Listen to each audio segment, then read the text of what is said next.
जय हिंद, नमस्कार।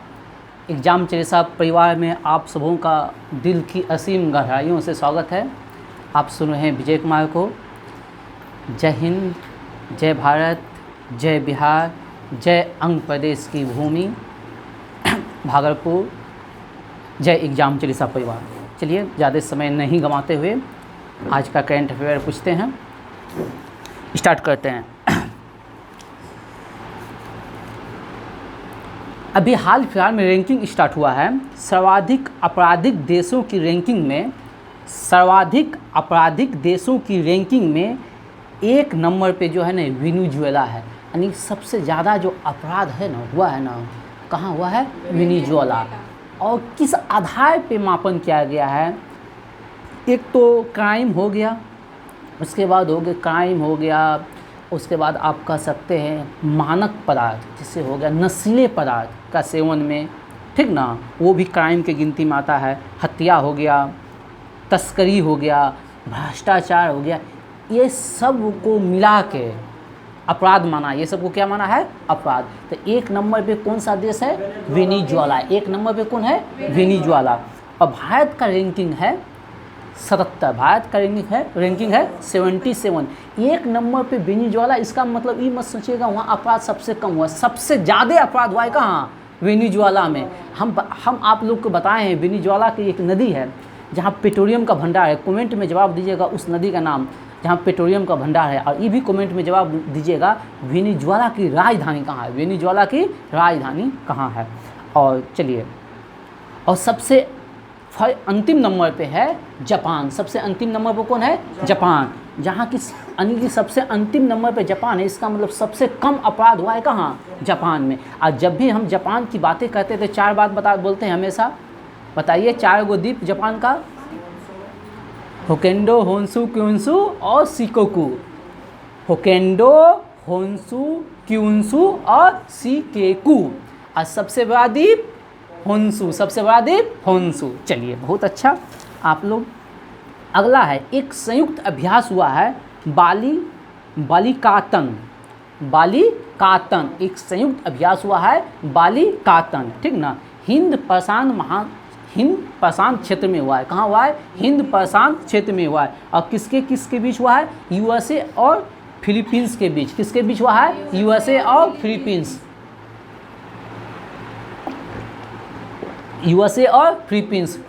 कौन सा युद्ध अभ्यास? बालिकातन। कौन सा युद्ध अभ्यास? बालिकातन। कौन सा युद्ध अभ्यास? बालिकातन।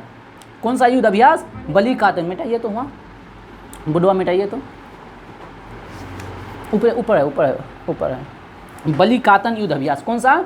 बालिकातन युद्ध अभ्यास। किसके बीच? यूएसए और फिलीपींस। यूएसए और फिलीपींस। खाना है क्या वो लोग का? कौन लिखो तो बालिकातन। बाली लिखना, फिर कातन लिखना। बाली साइड में, इधर। हाँ, नीचे और नीचे। हाँ, बाली लो हसी का बाली कातन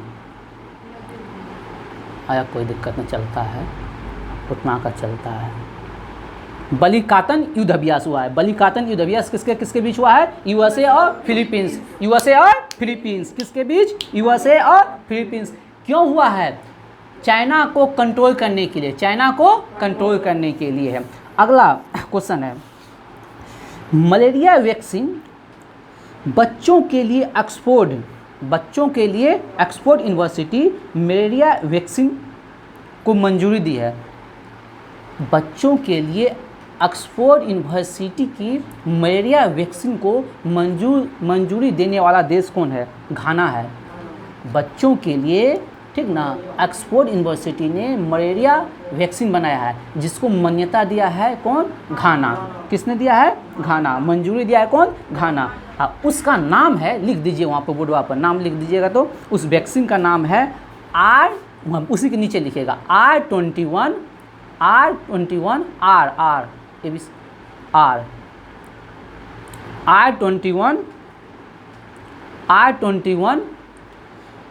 मैट्रिक्स MATRIX, हाँ R21,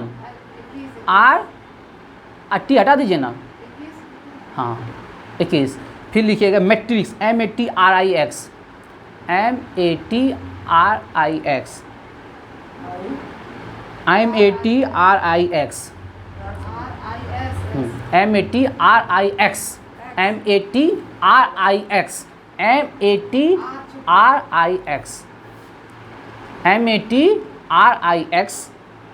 ठीक ना, MATRIX,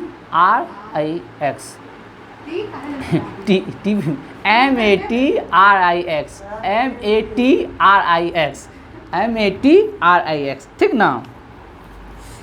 हाँ ठीक है, ये है वैक्सीन का नाम R21 MATRIX। कोई टेंशन नहीं है, कोई दिक्कत नहीं है, कोई दिक्कत नहीं, सब चलता है, सब चलता है। चलिए अगला क्वेश्चन है, वैश्विक बौद्ध सम्मेलन हुआ है। वैश्विक बौद्ध सम्मेलन 2023 का आयोजन नई दिल्ली में हुआ है। वैश्विक बौद्ध सम्मेलन 2023 का आयोजन कहाँ हुआ है? नई दिल्ली में। कहाँ हुआ है?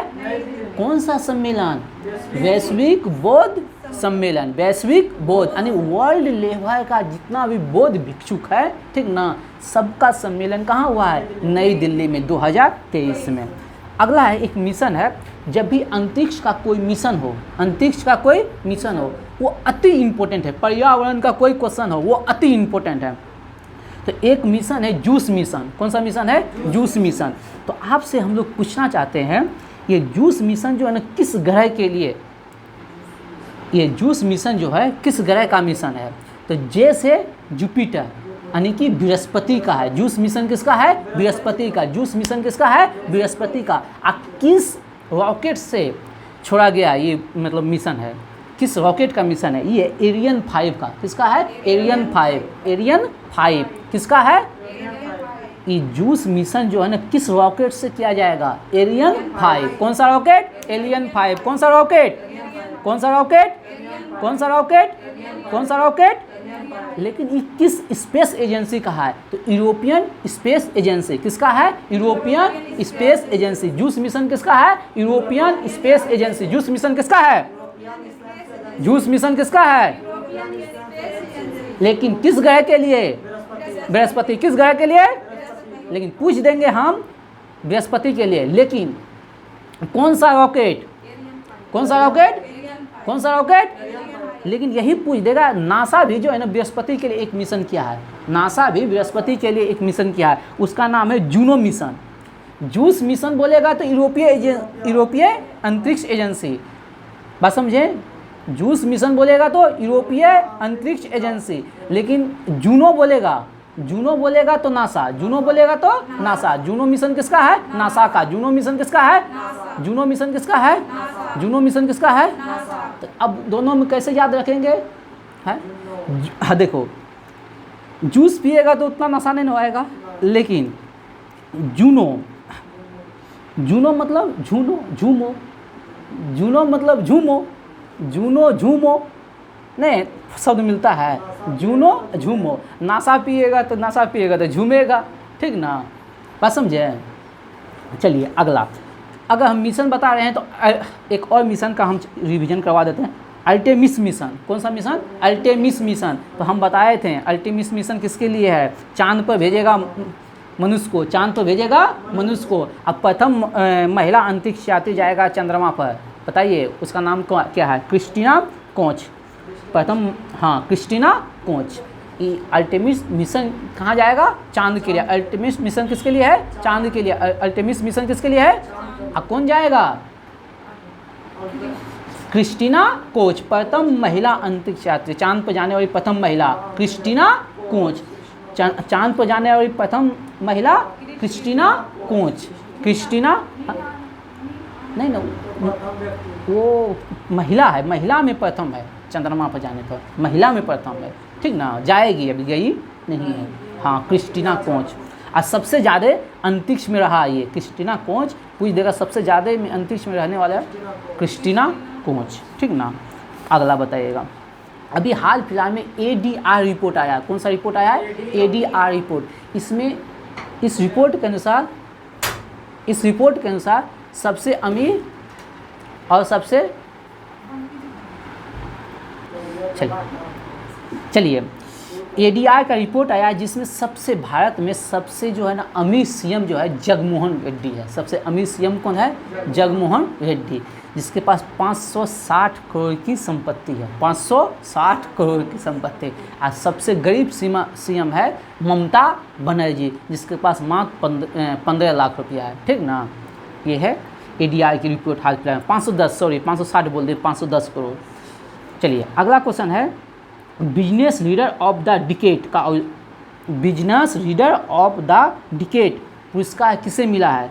Business leader of the decade Kumar Mangalam Birla. Kumar Mangalam Birla business leader of the decade. Business leader of the decade. Business leader of the decade किसको? कुमार मंगलम बिरला। किसे मिला है? कुमार मंगलम बिरला। किसे मिला है? कुमार मंगलम बिरला। किसे मिला है? कुमार मंगलम बिरला। अगला है, हम कल बताए थे ना वसंत उत्सव।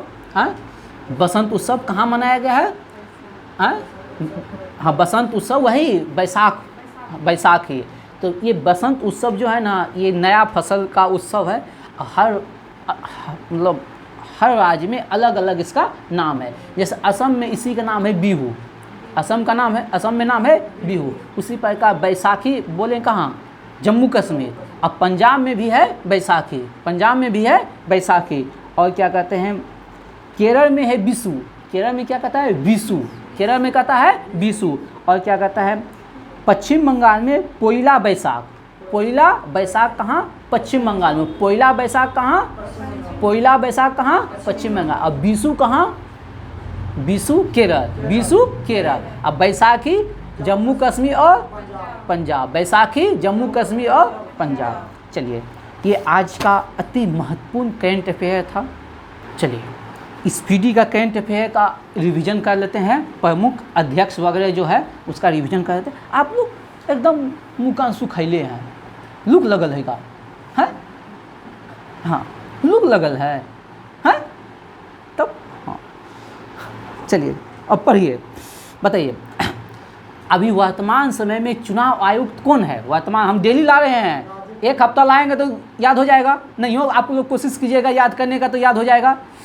ठीक ना। अभी वर्तमान समय में चुनाव आयुक्त कौन है? राजीव कुमार। चुनाव आयुक्त चुनाव आयुक्त चुनाव आयुक्त चुनाव आयुक्त चुनाव आयुक्त चुनाव आयुक्त। हम धीरे भी बोल रहे थे उतने का वोल्टेज निकल रहा है, ज़्यादा बोल रहे थे फिर भी उतने का निकल रहा है। चुनाव आयुक्त राजीव कुमार। चुनाव आयुक्त राजीव कुमार। चुनाव आयुक्त कौन सा नंबर का? 25वां। कौन सा नंबर का? 25वां। कौन सा नंबर का? चुनाव आयुक्त। लेकिन बोल देंगे केग, यानी कि महालेखा नियंत्रक एवं परीक्षक। महालेखा नियंत्रक एवं परीक्षक केग CAG। ठीक ना। महालेखा नियंत्रक एवं परीक्षक कौन है? गिरीशचंद्र मुर्मू। केग गिरीशचंद्र मुर्मू। केग ना दम नहीं है। केग 59 साल का, आप लोग है 17 साल के। ठीक ना। केग हाँ, लेकिन यही बोल रहे CGA। केग हो गया CAG। केग हो गया CAG। लेकिन CGA बोल देगा तो हो जाएगा भारती दास। CGA बोलेगा तो भारती दास, जिसको कहते हैं महालेखा नियंत्रक। महालेखा नियंत्रक। और उसमें बोलेंगे महालेखा नियंत्रक एवं परीक्षक। ठीक ना। तो भारती दास। वायुसेना का अध्यक्ष BR चौधरी। वायुसेना का अध्यक्ष BR चौधरी। वायुसेना का अध्यक्ष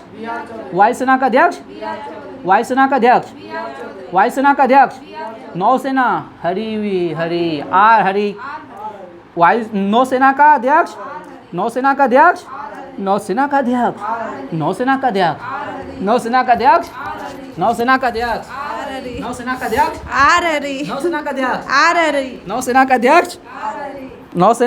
आर हरि। थल सेना मनोज पांडे। चुनाव आयुक्त केग गिरीश चंद्र मुर्मू केग लेकिन सीजीए भारतीदास सीजीए वायुसेना बी आर चौधरी वायुसेना बी आर चौधरी थल सेना मनोज पांडे नौसेना आर हरी और द्वितीय सीडीएस अनिल चौहान द्वितीय सीडीएस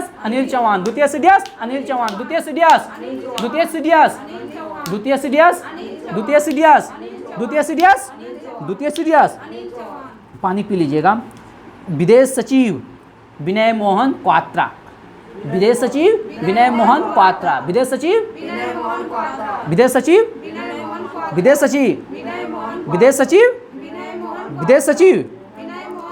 रक्षा गिरिधर अरमाने रक्षा सचिव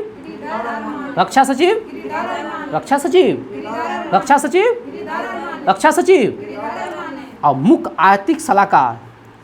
आर्थिक सलाहकार अनंत नागेश्वर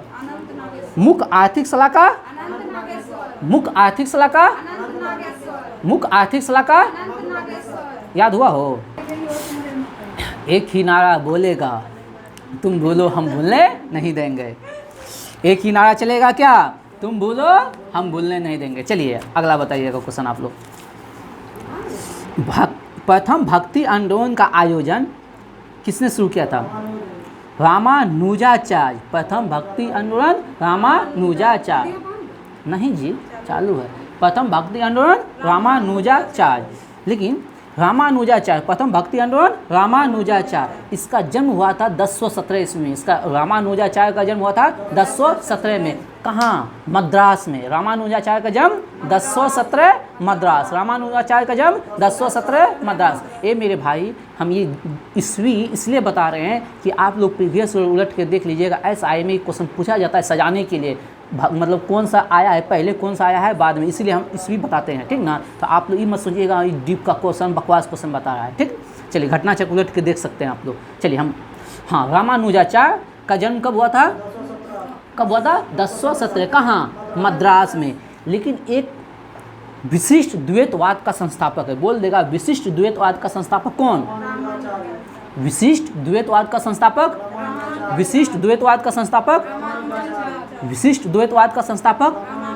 लेकिन जानते हैं सबसे पहले भक्ति आंदोलन जो स्टार्ट हुआ था कहाँ? दक्षिण भारत में। कहाँ हुआ था? दक्षिण भारत में। सबसे पहले भक्ति आंदोलन स्टार्ट कहाँ हुआ था? दक्षिण भारत में, ठीक ना। लगभग 7वीं-8वीं शताब्दी में, लगभग 7वीं-8वीं शताब्दी में। लेकिन इसमें उस समय कौन किया था जानते हैं? शंकराचार्य। कौन? शंकराचार्य। सबसे पहले कौन? शंकराचार्य।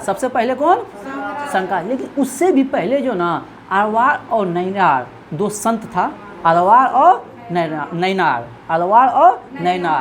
दो संत था जो कि भक्ति आंदोलन को स्टार्ट किया। लेकिन सबसे ज़्यादा प्रसिद्धि जो हुआ ना शंकराचार्य। लेकिन बोल देगा पहले हुआ कहाँ भक्ति आंदोलन? दक्षिण भारत में। कहाँ हुआ? दक्षिण भारत में। लेकिन अब क्वेश्चन एगो पूछा जाता है, आप लोग को स्पीडी में दिया है, दक्षिण भारत से उत्तर भारत में किसने लाया था? रामानंद। दक्षिण भारत से उत्तर भारत में किसने लाया? रामानंद। देखिए कितना कन्फ्यूजन है, रामानुजाचार्य रामानंद, है ना, ठीक ना, है कि नहीं? तो चलिए, तो दक्षिण भारत से उत्तर भारत किसने लाया? रामानंद ने। दक्षिण भारत से उत्तर भारत को किसने लाया? यानी कि भक्ति आंदोलन को दक्षिण भारत से उत्तर भारत किसने लाया?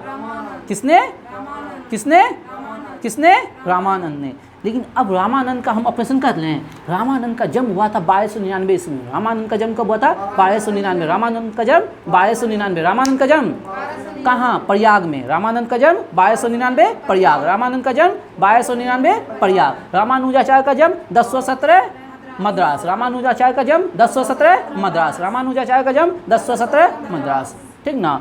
शंकराचार्य 7 से 8 शताब्दी। शंकराचार्य 7 से 8 शताब्दी। शंकराचार्य 7 से 8 शताब्दी, ठीक ना। चलिए एक और क्वेश्चन है आप लोग को स्पीडी में है, पुष्टि मार्ग। कौन सा मार्ग? पुष्टि मार्ग। कौन सा मार्ग? पुष्टि मार्ग। कौन? हाँ, वल्लभाचार्य। पुष्टि मार्ग, वल्लभाचार्य। पुष्टि मार्ग, पुष्टि मार्ग, पुष्टि मार्ग, पुष्टि मार्ग, पुष्टि मार्ग बल्लभाचार्य, पुष्टि मार्ग बल्लभाचार्य, पुष्टि मार्ग, पुष्टि मार्ग बल्लभाचार्य का जन्म 1479, बल्लभाचार्य का जन्म 1479, 1479 बल्लभाचार्य का जन्म 1479, 1479 बल्लभाचार्य का जन्म 1479 बल्लभाचार्य का जन्म कहाँ? वाराणसी में। कहाँ? वाराणसी। कहाँ? वाराणसी। चलिए आप लोग बहुत अच्छा खेल रहे हैं, इतना अच्छा खेल रहे हैं कि हम कह नहीं सकते हैं। चलिए बताइए, आना सिक्के का प्रचलन किसने करवाया था? किसने? शाहजहाँ। आना सिक्के आप लोग नहीं जानते? 16 आना है, 16 1 रुपया में कितने आना कब चलता था? हम लोग के दादी लोग के समय, ठीक ना। तो सबसे पहले ही आना सिक्का को किसने चलाया था? शाहजहाँ ने। किसने? शाहजहाँ ने। आना सिक्का को किसने? शाहजहाँ ने। लेकिन अब ये शाहजहाँ किस वंश का है? मुगल वंश का। शाहजहाँ किस वंश का है? मुगल। जब आप लोग थक जाइएगा ना तब स्लो हो सकते हैं, टेंशन ना लीजिएगा, ठीक ना। इन जो प्रतिष्ठा में प्राण दीजिएगा उतना ना काम करना है, हम है ना, हम थाम लेंगे सब कुछ। हाँ, तो ये मुगल वंश का है। तो मुगल वंश का संस्थापक कौन हो? मुगल वंश का संस्थापक कौन? बाबर। मुगल वंश का संस्थापक बाबर। कौन सा युद्ध हो? पानीपत की पहली लड़ाई हो। किसने किसके बीच हो? बाबर और इब्राहिम लोदी हो। कब हो? 1526 हो। कब हो? 1526। तो मुगल वंश का संस्थापक हो गया। तो इन अब कौन सा सिक्का हम पर है ना? आना सिक्का किसने हो? आना सिक्का कौन? शाहजहाँ। तो अब हम यहाँ पूछते हैं, बाबर जो है ना, बाबर जो है चांदी का शाहरुख नामक सिक्का चलाया था। बाबर कौन सा सिक्का चलाया था? चांदी का शाहरुख। शाहरुख नामक सिक्का किसने? बाबर ने। शाहरुख नामक सिक्का बाबर। शाहरुख नामक सिक्का बाबर। शाहरुख नामक सिक्का बाबर। लेकिन बाबर के बाद आता है शेरशाह। बाबर के बाद आता है शेरशाह। बीच में हुमायूं आएगा तो उसके बारे में भी बताएंगे। तो बोल देगा ये 3 गो सिक्का चलाया था। शेरशाह जो है ना 3 गो सिक्का चलाया था, सोना चांदी और तांबा का। सोना चांदी तांबा का। सोना चांदी तांबा। तो इसके जो शेरशाह के जो सोने के सिक्का है उसको कहते हैं अशरफ। शेरशाह के सोने के सिक्के को क्या कहते हैं? अशरफ। शेरशाह के सोने के सिक्के को, शेरशाह के सोने के सिक्के को, शेरशाह के सोने के सिक्के को, शेरशाह के सोने के सिक्के को। लेकिन चांदी के सिक्के को रुपया। चांदी के सिक्के को, शेरशाह के चांदी के सिक्के रुपया। शेरशाह के चांदी के सिक्के, शेरशाह के चांदी के सिक्के, शेरशाह के चांदी के सिक्के रुपया। लेकिन तांबे के सिक्के को दाम। तांबे के सिक्के को दाम। तांबे के सिक्के को दाम। तांबे के सिक्के को, तांबे के सिक्के को, तांबे के सिक्के को दाम। तांबे के सिक्के को क्या कहते बोले? दाम।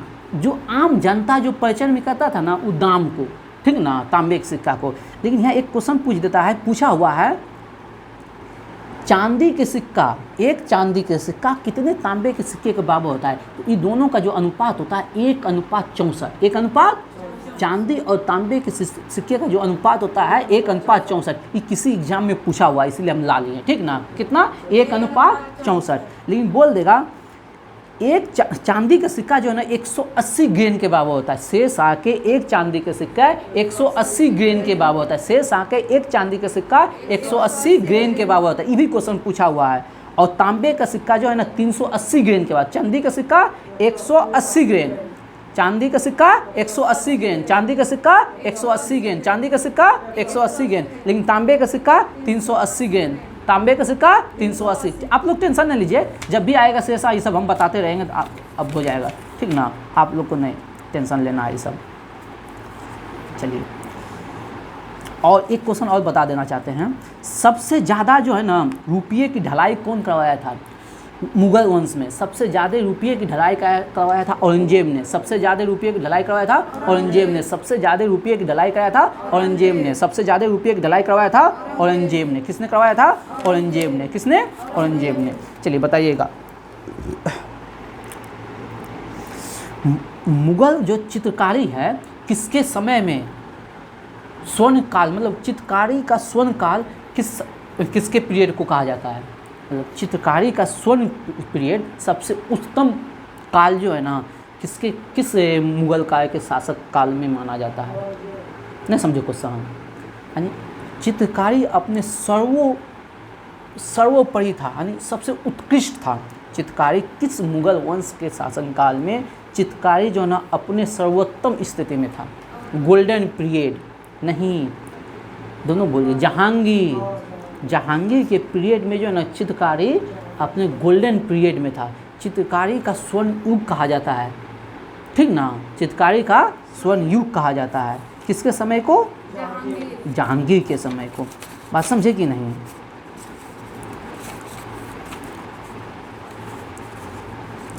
लेकिन मुगल वंश में का संस्थापक कौन है? हो बाबर। कौन है मुगल वंश का संस्थापक? बाबर।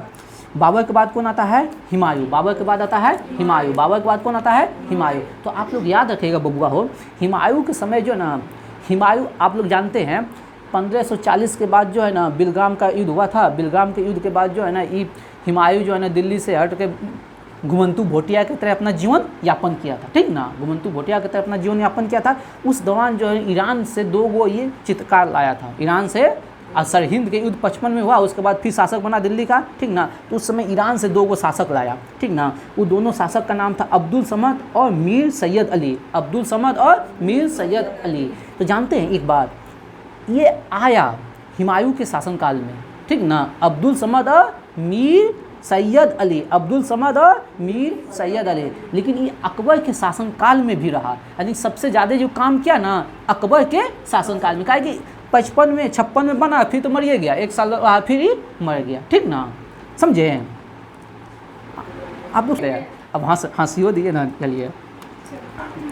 हाँ, तो इसे जो कहा जाता है अब्दुल समद और मीर सैयद अली को कहा जाता है मुगल चित्रकारी का संस्थापक। इसे कहा जाता है मुगल चित्रकारी का संस्थापक। ठीक ना, अब्दुल समद और मीर सैयद अली, अब्दुल समद और मीर सैयद अली, अब्दुल समद और मीर सैयद अली। तो हम ज़्यादा नाम बताते हुए एक छोटा सा जानते हैं, इन दोनों में ऐसा खासियत है, चावल के एक दाना पर पोलो का मैदान, जो कि बहुत बड़ा मैदान होता है, खेल पोलो चौगान।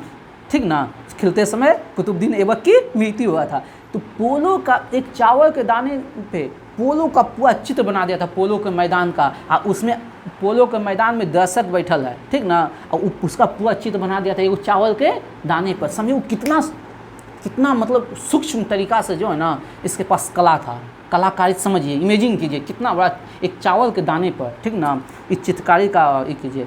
तो लेकिन एक क्वेश्चन यहाँ से पूछ देता है, हमजानामा का विषय है, आप लोग को स्पीडी में मिल जाएगा। हमजानामा का जो विषय कौन चीज़ से? चित्रकारी से। हमजानामा का विषय है चित्रकारी से। हमजानामा का विषय है चित्रकारी से। और हमजानामा की जो स्थापना किया था ना यही हुमायूं ने, 15 साल लगा था इसको निर्माण होने में। कितने साल लगा था?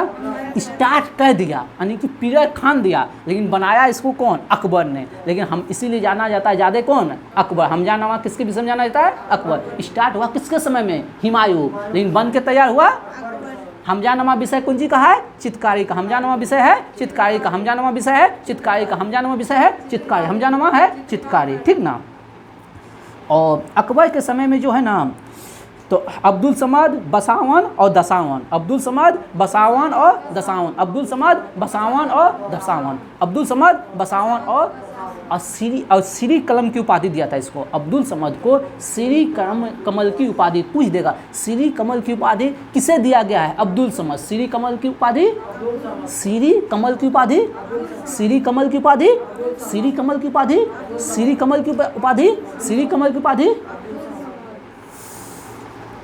कौन कौन हुआ? बसावन और दसावन। बच्चा सबके साथ अच्छा नहीं कर रहे हैं। जहांगीर के समय, अब आगे जहांगीर के समय हो गया अबुल हसन बिशन दास मंसूर, अबुल हसन बिशन दास मंसूर, अबुल हसन बिशन दास मंसूर।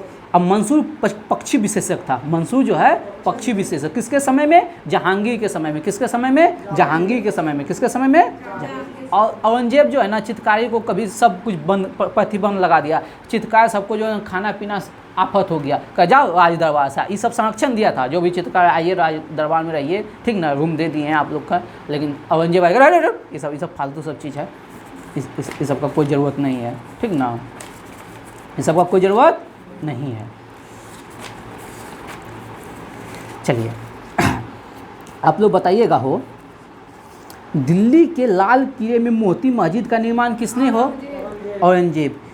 अगर दिल्ली के लाल किले, दिल्ली में मोती मस्जिद औरंगजेब, दिल्ली में मोती मस्जिद औरंगजेब, दिल्ली में मोती मस्जिद।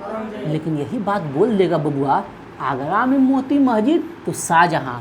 आगरा में मोती मस्जिद शाहजहाँ, और दिल्ली में मोती मस्जिद औरंगजेब, आगरा में शाहजहाँ। ऐसे भी शाहजहाँ का आगरा में कहा है ताजमहल, ताजमहल का निर्माण कौन? शाहजहाँ। तो तुक्को मारेंगे आगरा वाला तो किसके पास जाएंगे? शाहजहाँ के पास, ठीक ना। तुक्का मारने के लिए बताएं, ठीक ना। अगला क्वेश्चन है, अंग्रेजों ने अपनी पहली फैक्ट्री कब और कहाँ स्थापित किया? अंग्रेजों ने अपनी पहली फैक्ट्री कब और कहाँ, बोलिए, याद किए हैं? बोलिए, हाँ बोलिए ना, रुकिए रुकिए। अंग्रेजों ने अपनी पहली फैक्ट्री कहाँ कब स्थापित किया? सूरत 1608। वाह, ताली बजा दीजिए तो दोनों के लिए, हम भी बजा देते हैं, हम भी बजा देते हैं, ठीक ना। हाँ, लेकिन मुद्दे की बात क्या जानते हैं? मुद्दे की बात क्या है? हम बताएं आप लोग को, 1608 ईस्वी में अपनी पहली फैक्ट्री खोलने का प्रयास किया, लेकिन खोल नहीं पाया। आया था कैप्टन हॉकिंस, ठीक ना, कैप्टन हॉकिंस आया और अकबर को जो है ना 1608 ना, अकबर तो ख़त्म हो गया, जहांगीर आया 1600, अकबर आया था अकबर के नाम से लेके, ठीक ना, मतलब साइन करवाने के लिए पत्र लेके आया था अकबर का नाम, लेकिन अकबर का डेथ हो गया तो उसका बेटा जहांगीर बना। तो जहाँ कैप्टन हॉकिंस आया था आज्ञा पत्र लेके, कैप्टन हॉकिंस आया था। तो हुआ क्या, तो अकबर मान भी गया था जो आप लोग फैक्ट्री खोलिए, लेकिन उस अकबर पर प्रेशर बना दिया पुर्तगालियों ने, अकबर पर प्रेशर बना दिया पुर्तगालियों ने, तो जिसके वजह से फिर फैक्ट्री का काम बंद हो गया। फिर 1613 ईस्वी में पूर्ण करवाया। कब करवाया? और ये जो है ना, जहाँ ये जो था कैप्टन हॉकिंस, ये फारसी भी जानता था, तुर्की भी जानता था, तो इस सब भाषा से जो है ना अकबर को प्रभावित कर लिया था। अब समान भाषा बोलने वाला होता है ना तरीका, तो इसको 400 का मनसब दे दिया था, 400 का मनसब दिया था, ठीक ना। और खां बाबा से बुलाया था, खां बाबा, जहाँ कैप्टन हॉकिंस को, ठीक ना, समझें। फिरंगी खां, इंग्लिश खान, ये सब बोला था, समझें। चलिए आगे बढ़ते हैं। अगला क्वेश्चन है आप लोग का, ठीक ना, कर्नाटक का युद्ध किसके किसके बीच हुआ था? कर्नाटक का युद्ध किस, अंग्रेज और फ्रांसीसियों के बीच। इस क्वेश्चन का जवाब सुनने से पहले आप लोग तनिक ताज़ा हो जाइए, ठीक ना। क्या हो जाइए? ताज़ा, काहे कि थोड़ा सा आप लोग का एनर्जी जो है ना हम डाउन करने वाले हैं, ठीक। तो अंग्रेज और फ्रांस के बीच 3 गो युद्ध हुआ था। कितना युद्ध हुआ था? 3 युद्ध। कितना युद्ध हुआ था? 3 युद्ध। पहला युद्ध, इस 3 जो अंग्रेज और फ्रांस के बीच युद्ध हुआ, ये युद्ध कहलाया कर्नाटक का युद्ध। कौन सा युद्ध कहलाया? कर्नाटक। अंग्रेज और फ्रांस के बीच जो युद्ध हुआ, इस युद्ध को कहते हैं हम कौन सा युद्ध? कर्नाटक का युद्ध। अब पहला युद्ध जो होता है ना 1746 से 1748, पहला युद्ध कर्नाटक का फर्स्ट युद्ध,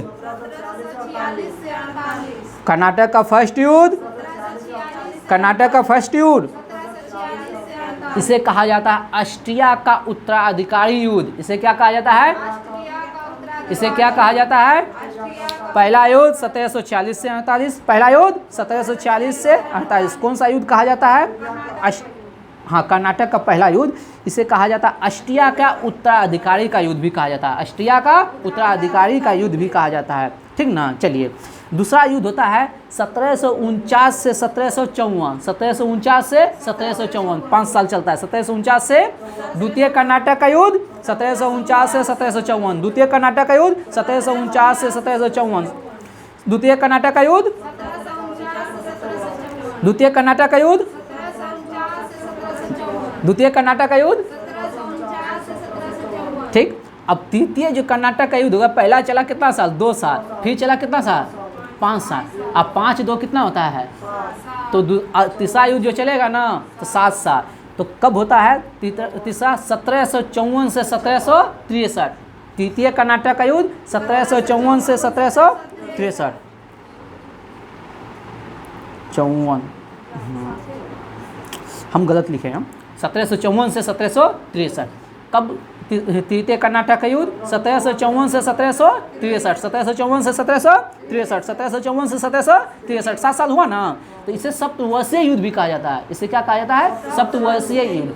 ये युद्ध किसके किसके बीच हुआ था जानते हैं? ऑस्ट्रिया और फ्रांस के बीच में हुआ था। किसके किसके बीच? ऑस्ट्रिया और फ्रांस के बीच में।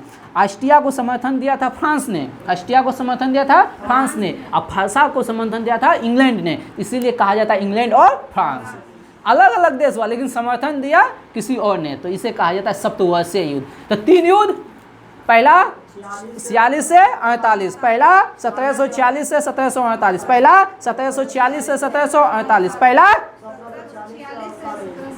दूसरा 1 साल बाद 1749 से 1754, दूसरा 1749 से 1754, तीसरा 54 से 63, 54 से 63, 1754 से 1763। लेकिन 3 युद्ध तो 3 गो संधि, 3 गो युद्ध तो 3 गो संधि, 3 युद्ध 3 संधि, यानी तीनों जब युद्ध समाप्त होगा ना तो संधि करेगा। युद्ध समाप्त कर दो क्या करेगा? संधि। तो 3 संधि। ए पापे की संधि, कौन सा संधि? ए पापे की संधि। कौन सा संधि? ए पापे की संधि। कौन सी संधि? ए पापे की संधि। कौन सा संधि? ए पापे की संधि। ए पापे की संधि। ए पापे की संधि। तो ए से हो गया ला सापल की संधि। कौन सी संधि? ला सापल की संधि। ए से हो गया ला सापल की संधि। अब पा से हो गया पांडिचेरी की संधि। पा से हो गया पांडिचेरी की संधि। पे से हो गया पेरिस की संधि। तो पहला हो गया, पहला युद्ध जो हुआ ए पा सापल की संधि, पहला हुआ ए पा सापल की संधि। कब? 1746 से 48। तो युद्ध समाप्त हुआ 48 में। तो ए सापल की संधि, ए सापल की संधि, ए सापल की संधि। ए याद रखिएगा ना तो हो जाएगा। फिर हो गया कब? 1749 से 1754, 1749 से 1754, 1749 से 1754 में हो गया पांडिचेरी की संधि। फिर 63 में हो गया पेरिस की संधि। तो ए पा पे की संधि। कौन सा संधि? क्या हो गया? काहे रोने लगे? हाँ, हो रहे हैं काहे के लिए? क्या भूल गए? क्या भूल गए? क्या भूल गए? ला सापेल की संधि और पांडिचेरी की संधि। जाइएगा का? चलिए अगला बताइएगा। चलिए, सहायक संधि स्वीकार करने वाला पहला राज्य, सहायक संधि स्वीकार करने वाला पहला राज्य, सहायक संधि स्वीकार करने वाला पहला राज्य हैदराबाद का निजाम। सहायक संधि स्वीकार करने वाला पहला राज्य, सहायक संधि स्वीकार करने वाला पहला राज्य हैदराबाद का निजाम। सहायक संधि स्वीकार करने वाला, लेकिन सबसे जानते हैं सहायक संधि किसने शुरू किया था? वेलेज़ली ने। सहायक संधि किसने शुरू किया था? वेलेज़ली। सहायक संधि किसने शुरू किया? वेलेज़ली। सहायक संधि किसने शुरू किया? वेलेज़ली। सहायक संधि किसने शुरू किया? वेलेज़ली का शासनकाल 1758 से 1805, 1758 से 1805। सुनो, सहायक संधि किसने शुरू किया? सहायक संधि किसने शुरू किया? वेलेज़ली। सहायक संधि किसने शुरू किया? वेलेज़ली। और सहायक संधि स्वीकार करने वाला पहला शासक हैदराबाद का निजाम। कब? 1798। हैदराबाद कब सहायक संधि स्वीकार किया? 1798, 1798। और उसके बाद मैसूर और तंजौर, उसके बाद मैसूर और तंजौर को पूछता है हैदराबाद कब? 1798। हैदराबाद 1798, हैदराबाद 1798। मैसूर तंजौर 1799, मैसूर तंजौर 1799, मैसूर तंजौर, मैसूर तंजौर, मैसूर तंजौर 1799, मैसूर तंजौर 1799, मैसूर तंजौर 1799। याद हुआ? उसके बाद होता है अवध 1801, अवध 1801, अवध 1801, अवध 1801, अवध 1801। हैदराबाद 1798, हैदराबाद, हैदराबाद, मैसूर तंजौर, मैसूर तंजौर, अवध 1801, अवध 1801, पेशवा 1802। चलिए, अब बरार और भोसले 1803, बरार और भोसले 1803, बरार और भोसले 1803, बरार और भोसले 1803, बरार और भोसले 1803। और अंत में हो गया सिंधिया 1804, अंत में हो गया सिंधिया 1804। लेकिन ये सब क्वेश्चन नहीं पूछता, एगो पूछ रहा है कौन सा राज्य है जो सहायक संधि स्वीकार नहीं किया था? तो इंदौर के होलकरों ने। सहायक संधि नहीं स्वीकार करने वाला है इंदौर के होलकर। सहायक संधि नहीं स्वीकार करने वाले, और सबसे पहले स्वीकार किसने किया? हैदराबाद के निजामों ने, हैदराबाद के निजामों ने कब? 1798। उसके बाद मैसूर और तंजौर 1799, मैसूर और तंजौर 1799, मैसूर और तंजौर 1799। अवध 1801, अवध 1801, अवध 1801, पेशवा 1802, पेशवा 1802, अवध 1801, पेशवा 1802, अवध पेशवा 1802। बराड़ भोसले 1803, बराड़ भोसले 1803, बराड़ भोसले 1803, बराड़ भोसले 1803। ठीक। सिंधिया 1804, सिंधिया 1804, सिंधिया 1804। हैदराबाद 1798, हैदराबाद 1798, हैदराबाद 1798, हैदराबाद। मैसूर और तंजौर 1799, मैसूर और तंजौर 1799, मैसूर और तंजौर 1799, मैसूर और तंजौर 1799, मैसूर और तंजौर 1799। अवध 1801, अवध 1801, पेशवा 1802, पेशवा 1802। ठीक। सिंधिया 1804, बराड़ और भोसले 1803, बराड़ और भोसले 1803, बराड़ और भोसले 1803। ये हो गया सुपरा साहब। अब कौन स्वीकार नहीं किया? इंदौर को ने। कौन स्वीकार नहीं किया? इंदौर। आज नहीं याद होगा, कोई टेंशन नहीं, कल होगा, कल नहीं होगा, परसों होगा, परसों नहीं होगा, तरसों होगा, एक ना एक दिन याद होके रहेगा। चलिए बताइएगा, नादिर शाह के आक्रमण के समय, नादिर शाह के आक्रमण के समय, ठीक ना, भारत का शासक कौन था? जिसमें नादिर शाह आक्रमण किया था उसमें भारत का शासक कौन था? मोहम्मद शाह। लेकिन कब? 1398। कब? नादिर शाह कब आक्रमण किया था? 1398 में। किसके समय? मोहम्मद शाह। मोहम्मद शाह को क्या कहा जाता है? रंगीला बादशाह। हाँ, रंगीला बादशाह। ठीक, रंगीला बादशाह। बताइएगा, सबसे लंबा शासनकाल किसका रहता है? अकबर का, 49 साल तक।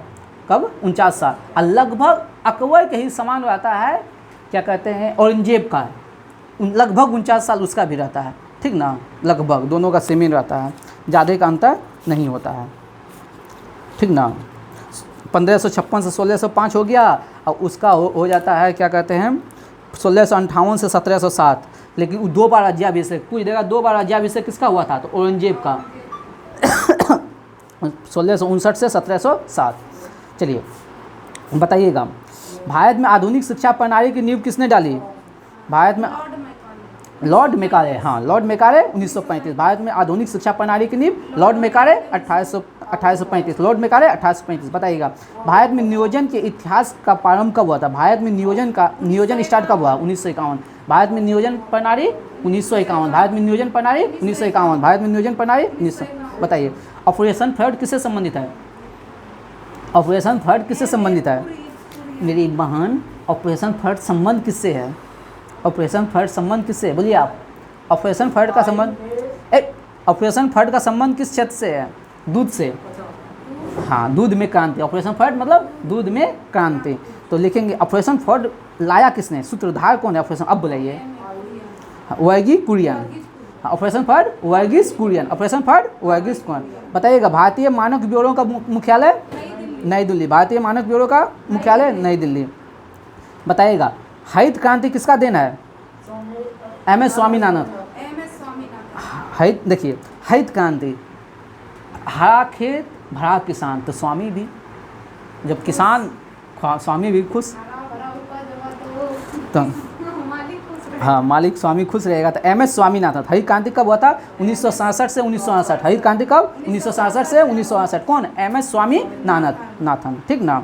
बताइएगा, नेफेड की स्थापना, राष्ट्रीय कृषि सहकारी विपणन संघ लिमिटेड, 1995। नेफेड की स्थापना 1995, नेफेड की स्थापना 1995। बताइएगा, स्वतंत्र भारत में देश का प्रथम औद्योगिक नीति किसने घोषणा किया था? देश का प्रथम औद्योगिक नीति किसने घोषणा किया था? बोलने दीजिएगा इसके। प्रथम औद्योगिक नीति लाया था 1948 में, प्रथम औद्योगिक नीति लाया था, हाँ, 6 अप्रैल 1948 में श्यामा प्रसाद मुखर्जी। श्यामा प्रसाद मुखर्जी प्रथम औद्योगिक नीति लाया था, श्यामा प्रसाद मुखर्जी। कब? 1948। 1948 प्रथम औद्योगिक नीति श्यामा प्रसाद मुखर्जी, 1948। बताइएगा, तीसरी और चौथी योजना के बीच में योजना अवकाश कितने साल का था? 3 वर्ष है। योजना अवकाश जिसको कहते हैं हम रोलिंग प्लान, जिसको बोलेंगे रोलिंग प्लान, 1966 से 1969, 3 साल, 3 बार आ गया ना लगातार क्वेश्चन। रोलिंग प्लान 3 बार आया ना, हो है, जिसको बोलेंगे रोलिंग प्लान किसने दिया था? गुल्लार्ड मिनरल। रोलिंग प्लान गुल्लार्ड मिनरल। कितने, कब से कब? 1966 से 1969। पहला पंचवर्षीय योजना 1951 से 56, दूसरा 56 से 61, फिर 61 से 65, 66 हो गया, 66, फिर 66 से 69, 3 गो हो गया रोलिंग प्लान। बताइए वित्त आयोग का गठन किस अनुच्छेद के तहत? हाँ, वित्त 280। वित्त आयोग कैसा? वित्त आयोग कैसी संस्था है? आप वहाँ यहाँ पर बैठ के कल जवाब दिए थे, सोचते सोचते। संवैधानिक संस्था है, हम कल बताए थे, जो इसका चर्चा अनुच्छेद में है, ठीक ना, अनुच्छेद 280 आप बताए थे, संवैधानिक संस्था है, ठीक ना। नहीं याद आया? बताइए किस यंत्र की सहायता से हम ग्रीनविच के समय के साथ साथ किसी भी स्थान का देशांतर ज्ञात कर सकते हैं? क्रोनोमीटर। हम बताए थे क्रोनोमीटर समय मापते हैं, क्रोनोमीटर से क्या मापते हैं? समय। और देशांतर क्या बताता है? समय। देशांतर क्या बताता है? समय। आपको कॉपी में हम बताए थे, देशांतर क्या बताता है? समय। बताइएगा क्षोभ मंडल की ध्रुवों पर ऊंचाई 8 किलोमीटर, विषुवत रेखा पर क्षोभ मंडल के ध्रुवों पर 8 और विषुवत रेखा पर 18, ठीक ना। बताइएगा कर्क रेखा भारत के कितने राज्यों से? 8 राज्य से। रुक जाइए, बोलिए। छत्तीसगढ़, गुजरात, राजस्थान, मध्य प्रदेश, झारखंड, पश्चिम बंगाल, त्रिपुरा, मिजोरम। ताली बजा दीजिए, ताली बजाइए एकदम गर्दा छुड़ा के, दम नहीं आप लोग के ताली में, ठीक ना। याद रखिएगा छोटा सा ट्रिक, मित्र पर गमछा झाड़। क्या रखिएगा? मित्र पर गमछा झाड़, ठीक ना। चलिए कितना मेहनत लगा होगा इसको याद करने के बच्चा को। बताइए भारत की सबसे लंबी स्थलीय सीमा, भारत की सबसे लंबी बांग्लादेश के साथ कितना? 4096। कितना? 4096। कितना? 4096। और बांग्लादेश के साथ भारत का कौन कौन राज्य सीमा बनाता है? भारत का कौन कौन राज्य? याद रखिएगा असम हो गया, मेघालय हो गया, त्रिपुरा हो गया, मिजोरम हो गया, पश्चिम बंगाल। असम, मेघालय, त्रिपुरा, मिजोरम, पश्चिम बंगाल, ठीक ना। भारत की सबसे छोटी सीमा किसके साथ? किसके साथ? अफगानिस्तान। कितना किलोमीटर? 106 किलोमीटर। और किसके साथ? POK, पाक अधिकृत कश्मीर लद्दाख के साथ। बताइएगा लोसांग उत्सव, लोसांग उत्सव सिक्किम। और बताइए प्रसिद्ध रथ यात्रा? पुरी। रथ यात्रा पुरी। बताइए अंतर्राष्ट्रीय मुद्रा निधि कहाँ है? इसी को कहते हैं IMF। हाँ, अंतर्राष्ट्रीय मुद्रा निधि को ही कहते हैं IMF। का हेडक्वार्टर कहाँ है? और वर्ल्ड बैंक का वाशिंगटन DC। कब स्थापना हुआ? 1945 में। किस सम्मेलन के तहत? वुडन वुड्स सम्मेलन 1944। दिल्ली बताते हैं वुडन वुड्स सम्मेलन 1944। बताइएगा हड्डियों में कितना % फास्फोरस है? 8%। हड्डियों में कितना % फास्फोरस? बताइए ओजोन से कैसी गैस निकलती है? ओजोन गैस से कैसी गंध निकलती है? हाँ, सड़ी मछली की तरह। बताइएगा ब्लैक बोर्ड पर जो चौक से लिखते हैं कौन सा बल? असंजक बल। कौन सा? बाल जो झाड़ती है लड़कियाँ सब, ठीक ना, पानी से नहीं, गमछा से बाल झाड़ती है, तो पानी जो बाल में चिपकता है कौन सा बल के कारण? असंजक बल के कारण, ठीक ना। आप लोग जो झाड़ते हैं ना बाल, हाँ, तो पानी जो चिपकता है असंजक बल के कारण चिपकता है, ठीक ना। ठीक, चलिए आगे बताते हैं, पूछते हैं आप लोग से। अस्थाई चुम्बक बनाने के लिए किसका उपयोग करते हैं? आज इतना अच्छा आज का सेट है, इसका वर्णन है सबसे बेहतरीन सेट में से, इसीलिए आज हम स्पेशल 15 मिनट पहले बुलाए थे सबको, ठीक ना। अस्थाई चुम्बक बनाने के लिए इस्पात, और अस्थाई चुम्बक बनाने के लिए अस्थाई चुम्बक इस्पात, और अस्थाई नर्म लोहे, ठीक ना। इसलिए अस्थाई काहे कि देखिए लोहा को हम गर्म करेंगे, ठीक ना, लोहा को गर्म करेंगे तो वो फैल जाएगा, और फिर जैसे गर्म करना हम छोड़ देंगे तो फिर अपने नॉर्मल स्थिति में आ जाएगा, इसलिए अस्थाई। अगला बताइएगा चुम्बक के ठीक बीच में चुम्बकत्व गुण कितना होता है? चुम्बक नहीं होता है, सबसे कम चुम्बकीय गुण होता है दोनों ध्रुवों पर, अब बीच में नहीं होता है। बताइएगा ठोसों में ऊष्मा का संचयन किस विधि से होता है? ठोस में चलनी से चालल दुल्हा, हाँ, चालन विधि से, ठीक ना। ऑफिस तो सीखे हैं, कहने काम करता है, एक लाइन तो जन्मे कहते हैं, चलनी से चालन हुआ, सूप से फल फटका लो। हाँ, ठोसों में जो होता है चालन विधि से होता है। अशुद्धि मिलाने पर द्रव का क्वथनांक क्या होता है? इसीलिए हमारे गांव की महिलाओं, आप लोग भी क्या कहते हैं, जब दाल नहीं सीझता है ना तो उसमें क्या मिला देते हैं? सरसों तेल, ठीक ना, जिससे उसका क्वथनांक बढ़ जाता है दाल और जल्दी सीझ जाता है। ये है कॉन्सेप्ट, ठीक ना। चलिए, ब्लॉटिंग पेपर में स्याही का सूख जाना किस कारण? ब्लॉटिंग पेपर में स्याही का सूख जाना किसके कारण? केसी तत्व। हमको जो था ना इतने का था, जो मेरा टॉपिक था, फिर आप लोग का क्वेश्चन था केसी तत्व के कारण। पीतल के बर्तनों पर किसका पॉलिश? निकेल। लेकिन बोल देंगे नॉन स्टिक बर्तनों पर, आप लोग कमेंट में जवाब दीजिएगा, नॉन स्टिक बर्तनों पर किसकी परत चढ़ाई जाती है, ठीक ना। सपनों का ध्यान, सपनों का ध्यान, सपनों का अध्ययन, बोलिएगा दो चार बार। सपनों का ध्यान, ऑरिनोलॉजी, सपनों का ध्यान, ऑरिनोलॉजी, सपनों का ध्यान। ऑरिनोलॉजी। निद्रा के दौरान ब्लड प्रेशर क्या होता है? हाँ, घटता है। और पहाड़ों की ऊंचाइयों पर चढ़ेगा तो बढ़ेगा, बढ़ेगा। बताइएगा, समानता का अधिकार किस अनुच्छेद में है?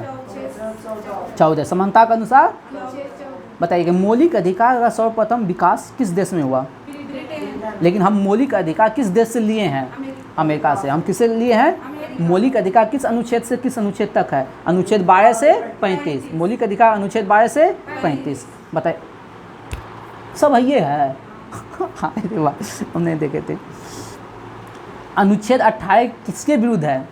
अनुच्छेद 18 राज्य के विरुद्ध। लेकिन अनुच्छेद 18 में क्या कहा गया है? उपाधियों का अंत। अनुच्छेद 18 उपाधियों का अंत। अनुच्छेद 18 उपाधियों का अंत। अनुच्छेद 17 छुआछूत। अनुच्छेद 17 छुआछूत कल आया है ना, अनुच्छेद 17 छुआछूत। बताइएगा, संपत्ति का अधिकार, पहले जो है संपत्ति का अधिकार जो पहले था ना, मौलिक अधिकार था, ठीक ना। तो मौलिक अधिकार से हटा के उसको किस अनुच्छेद में रखा गया है? बताइए। संपत्ति का अधिकार पहले मौलिक अधिकार था, ठीक ना। अब मौलिक 31 का गो में था, लेकिन अब मौलिक अधिकार को, संपत्ति के अधिकार को मौलिक अधिकार से हटा के किस अनुच्छेद में रखा गया है? अनुच्छेद 300 का क। तो बोलिए ना, अनुच्छेद 300 का क। हाँ, सही है। बताइए, राष्ट्रपति अध्यादेश जारी करता है किस अनुच्छेद के तहत? अरे मारी दो, बोले झापर मारी दो। अध्यादेश 123, राष्ट्रपति का अध्यादेश अनुच्छेद 123, राष्ट्रपति का अध्यादेश अनुच्छेद 123। बताइए, राज्यपाल का क्षमादान की शक्ति किस अनुच्छेद के तहत? हाँ, अनुच्छेद 161। राज्यपाल की क्षमादान की शक्ति अनुच्छेद 161। राज्यपाल की समाधान की शक्ति अनुच्छेद 161। बताइएगा, और राष्ट्रपति का समाधान की शक्ति 72। वाह, नीतू जी के लिए ताली बजाइए एक बार, आप लोग में दम नहीं है, ठीक ना। बताइएगा, है देखो, संविधान संशोधन किस भाग में हो?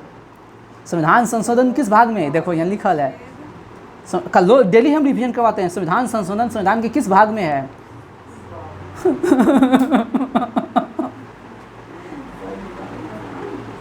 भाग 20 नहीं रिवीजन करवाते हैं डेली?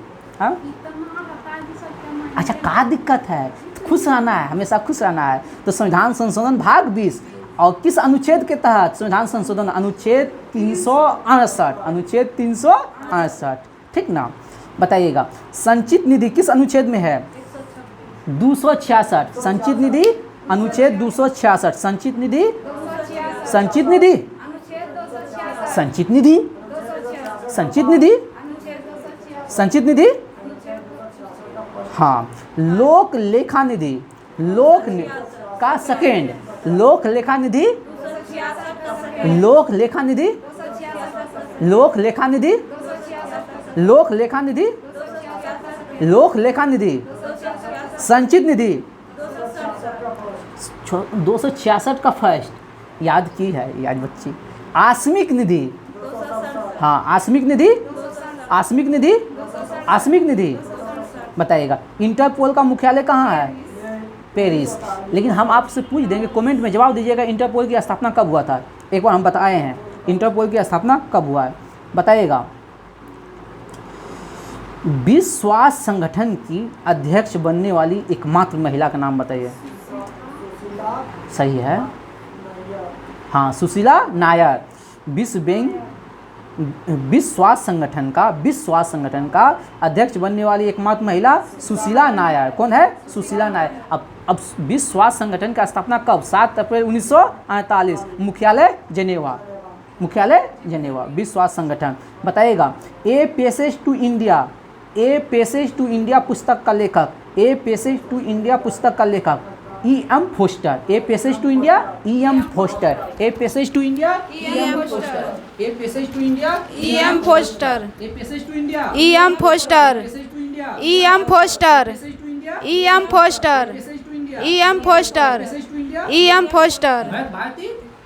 भरत भारती, मैथिली शरण गुप्त।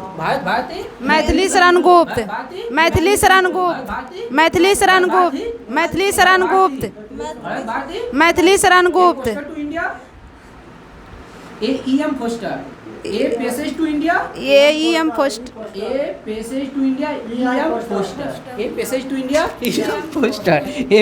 India, E.M. फोस्टर। बताइएगा, बुडापेस्ट किस नदी के किनारे है?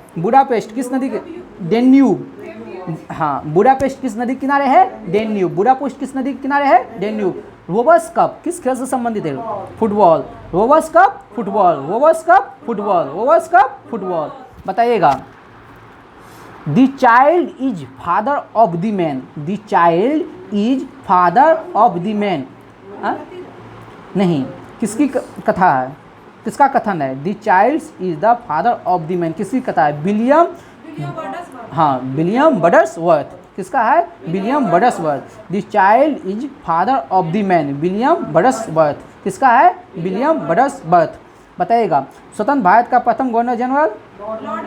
Lord Mountbatten. बताइए, अयोध्या किस नदी के किनारे है? सरयू नदी के किनारे। हाँ, ये है गॉड ऑफ स्मॉल थिंग्स। किसका? Arundhati Roy. God of small things, Arundhati Roy. बताइएगा, शांति के लिए नोबेल पुरस्कार कहाँ दिया जाता है?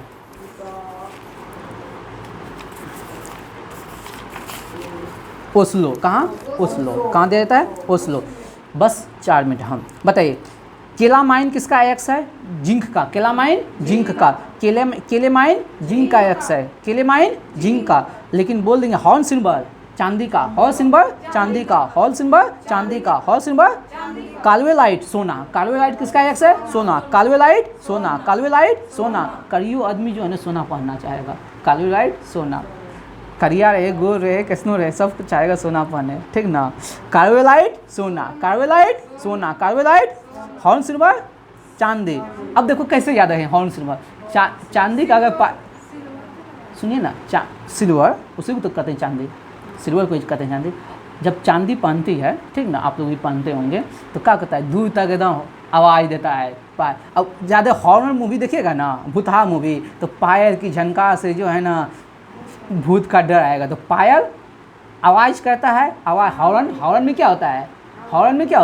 आवाज़। तो हॉर्न सिल्वर, बस हो गया, सिंपल सा है। सिल्वर हाँ लगले है, यो वहीं लगल है, चांदी होबे करता है, तो इतना कोई दिमाग नहीं लगाना है। बताइएगा, केंद्रीय सचिवालय का वस्तु का हर्बर्ट बेकर। केंद्रीय सचिवालय का वस्तु का हर्बर्ट बेकर। बताइएगा आप लोग, विश्व हेम्योपैथी दिवस 10 अप्रैल। विश्व हेम्योपैथी दिवस 10 अप्रैल। हेम्योपैथी का आविष्कारक सेमुअस। हेम्योपैथी का आविष्कारक सेमुअस। बताइएगा, सवाना घास का मैदान अफ्रीका। सवाना घास का मैदान Africa. Campos Brazil. Savanna Africa. Campos Brazil. Llanos Venezuela.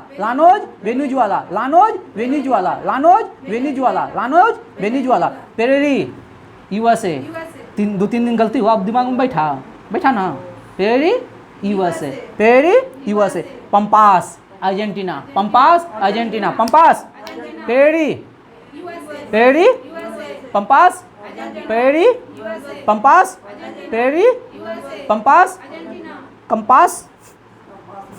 Compass नहीं है। Velds Africa, velds, Africa, velds, Africa. Downs, Australia, downs, Australia, downs, Australia. कैसे याद रखिएगा? ऑस्ट्रेलिया सबसे नीचे देख लीजिए, वहाँ डाउन है, वहाँ संसार लिखा है ना, उसके ऊपर ऑस्ट्रेलिया सबसे नीचे है, ठीक ना? तो डाउन्स, डाउन है Australia, downs, Australia, downs, Australia, downs, Australia. थोड़ा सा और कष्ट कीजिए प्लीज़ आप लोग। बताइएगा, जातियों के विभेदों का अध्ययन क्या कहलाता है?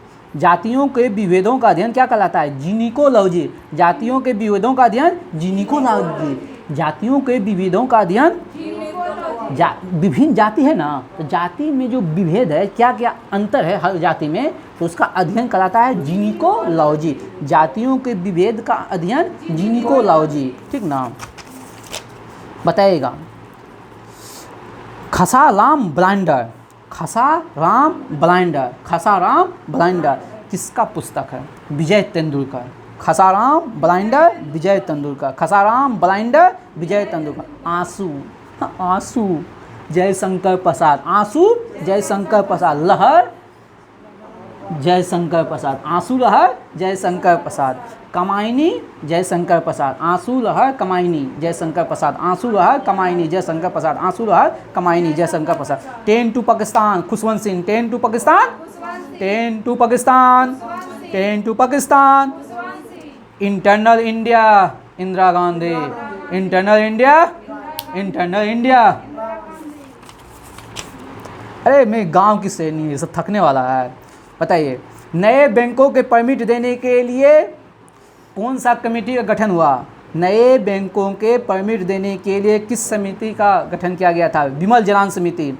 नए बैंकों के परमिट देने के लिए विमल जलान समिति। नए बैंकों के परमिट देने के लिए, हमारे गांव की मिट्टी में तो यही है, हर गांव की मिट्टी में है, लड़े के बाद, ठीक ना, और जीते के बाद, हारे के तक खसवाले न है। गांव का तो यही है, हैं?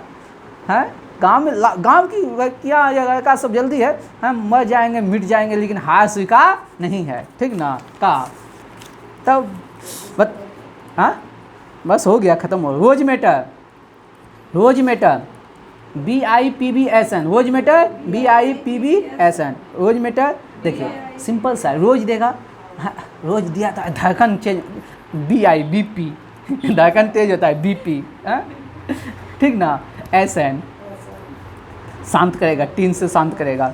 BIPB, BP, रोज देगा ना, BP बढ़ने लगता है, अरे हुक करता है रोज देने में, ठीक ना? BP बढ़ गया, BIPB, तो BIPBSN। हाँ, अब होगा तब ये जानता है आदमी, ना? ऐसा थोड़ी ना है, जो होगा तब ये जानेगा, ऐसा नहीं है। हम तो रोज़ क्या होता है, कैसे दिया जाता है, उसका पथियों नहीं पता है, ठीक ना? लेकिन देखते हैं, शब्द सुनते हैं, तो रोज मैटर BIPBSN, रोज मैटर BIPBSN। हाँ, नहीं जानते हैं। बताइए, राष्ट्रीय आय का लेखा वर्ष 1 अप्रैल से 31 दिसंबर। राष्ट्रीय आय 1 अप्रैल से 31 मार्च।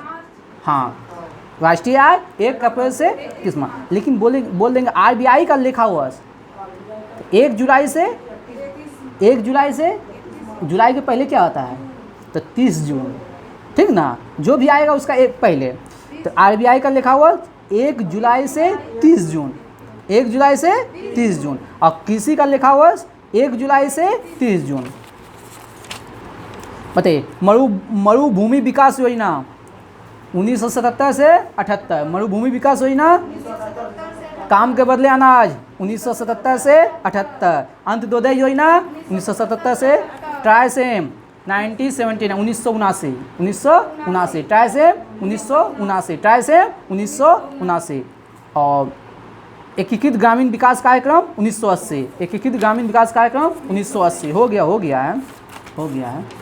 अरे तरीका होगा, गुस्से भी क्या दिक्कत है? कोई दिक्कत नहीं है, इतना सहने का क्षमता है।